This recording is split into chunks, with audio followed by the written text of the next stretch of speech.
Michelle Bachelet, la expresidenta de Chile y alta comisionada de la ONU para los Derechos Humanos, inauguró recientemente la 47ª reunión de su Consejo.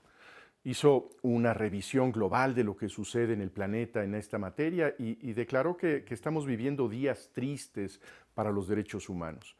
La extrema pobreza, la injusticia, la desigualdad aumentan. La pandemia ha venido a exacerbar los problemas, en particular la violencia contra las mujeres. La funcionaria hizo un recorrido por el mundo e identificó los retos en varios países. Habló de las amenazas a la libertad de expresión en Hong Kong, de la represión policíaca en Colombia, del autoritarismo en Rusia o de la persecución a los musulmanes en Sri Lanka. Dedicó un párrafo a México. Y lo que hizo en ese párrafo fue advertir de los problemas de un tipo particular de violencia en nuestro país, la violencia política, la violencia electoral. Y lo que advirtió en ese espacio fue un tipo particular de violencia en nuestro país, la violencia política, la violencia electoral. Le recordó al Consejo que México había celebrado las elecciones más grandes de su historia, pero se detuvo en la violencia. Me alarmó, dijo Bachelet, el alto nivel de violencia electoral. Registró el asesinato de decenas de políticos y candidatos durante el periodo de campaña. Todos los partidos, advirtió, fueron víctimas de esta barbarie. No desaprovechó, por cierto, la oportunidad la comisionada Bachelet para solicitar a las autoridades mexicanas el dejar de usar un lenguaje que descalifica a quienes expresan opiniones críticas o que cuestiona la independencia de cuerpos independientes, incluyendo las instituciones electorales. La alta comisionada nos confronta con una realidad inocultable. La barbarie se ha asentado desde hace tiempo ya en México y se impone en nuestros procesos democráticos. En muchos ámbitos hay todo menos competencia pacífica por el poder.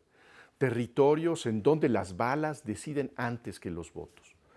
Pero la violencia que se ve, esa que derrama sangre, esa que termina con vidas humanas, debe ser unida también con la violencia silenciosa, la violencia oculta que también deja como víctima a la ciudadanía completa. Me refiero a los espacios en donde el crimen se impone sin disparar un tiro, donde intimida eficazmente dejando apenas una huella ligera de su dominio. Eduardo Guerrero, un hombre que conoce como nadie el mapa de la violencia en México, reflexionaba recientemente sobre el mismo fenómeno, la violencia en los procesos democráticos de nuestro país. Pero miraba donde no solemos mirar, en elecciones que parecen tranquilas, las votaciones que en apariencia transcurren en paz, hay también un problema de violencia. Hablaba concretamente de las elecciones en el estado de Sinaloa. Eduardo Guerrero hablaba de una operación electoral del cártel de Sinaloa. Detectaba una intervención quirúrgica, una operación certera, eficaz del crimen.